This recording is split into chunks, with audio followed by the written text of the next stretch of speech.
Renungan kita satu hari satu pasal dari kitab Pengkhotbah. Hari ini Pak Pengkhotbah pasal 10.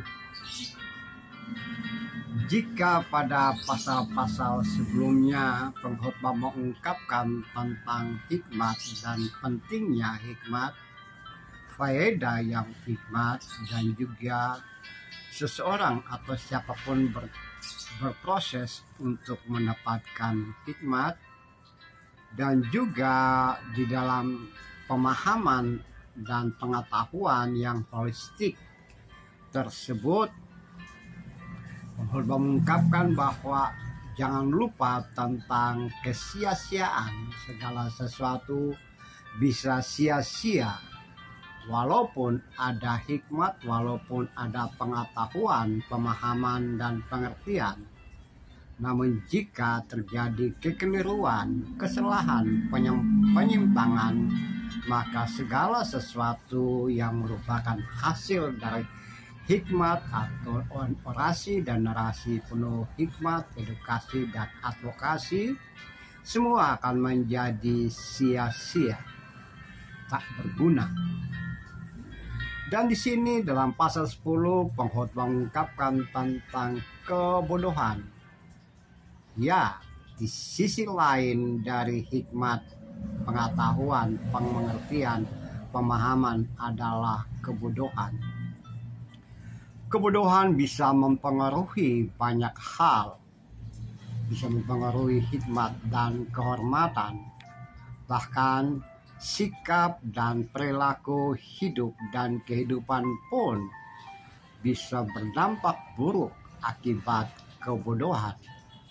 Melangkah ke jalan atau jalur yang salah, dan orang akan berpikir bahwa itulah orang bodoh. Sikap, tindakan, perkataan, dan perbuatan bisa membuat orang lain menilai yang mengungkapkan itu adalah orang bodoh. Di samping itu, walaupun seseorang mempunyai hikmat, pengetahuan, dan pemahaman yang luar biasa, tapi harus menjaga diri agar tidak membuat kesalahan dan penyimpangan, apalagi di depan penguasa, di depan raja. Di sini juga Pengkhotbah mengungkapkan tentang penguasa yang hilaf, yang berdampak buruk di dalam hidup dan kehidupan. Ada posisi yang tinggi, yang baik, yang harusnya diisi oleh orang yang mempunyai hikmat, tapi di sana ditempatkan orang bodoh. Bahkan apa yang terjadi, langkah, perbuatan orang budak, orang benar, orang besar, bisa seperti yang budak-budak kerjakan dan lakukan. Itu adalah kebodohan. Setelah itu, Pengkhotbah mengungkapkan tentang perilaku hidup dan kehidupan, interaksi dengan sesama. Jangan menggali lubang untuk menjatuhkan orang lain. Jangan merencanakan atau melakukan hal-hal untuk membuat orang lain hancur. Jangan mau bermain dengan batu, kayu, dan ular, karena bisa saja itu menjadi malapetaka bagi diri sendiri. Bahkan apapun terjadi dalam hidup, bukan saja orang hikmat menjaga perkataan, atau bukan saja orang bodoh yang menjaga perkataan, orang pintar pun juga, orang yang berhikmat pun juga menjaga kata-kata.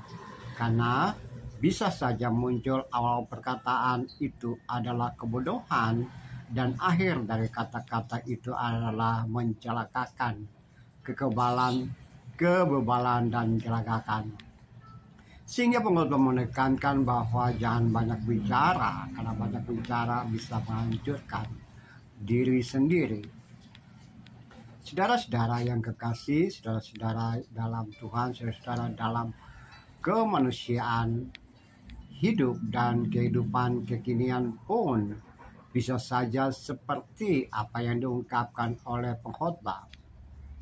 Bagaimana kita atau seseorang menjaga diri di dalam perilaku, dia bersikap terhadap pimpinan, atasan, pemerintah, bagaimana dia menunjukkan sikap kepada sesamanya, dan juga bagaimana dia mengungkapkan dan diri di dalam kehati-hatian dalam interaksi, sehingga tidak membuat orang lain celaka, tidak menjatuhkan orang lain, tidak menggali lubang atau membuat agar menjerat orang lain, tidak menyiapkan segala sesuatu atau sesuatu untuk membuat orang lain terantuk, jatuh, dan runtuh dari hidup, dari ketegaran hidup dan kehidupan, dari kedudukannya, dari posisinya.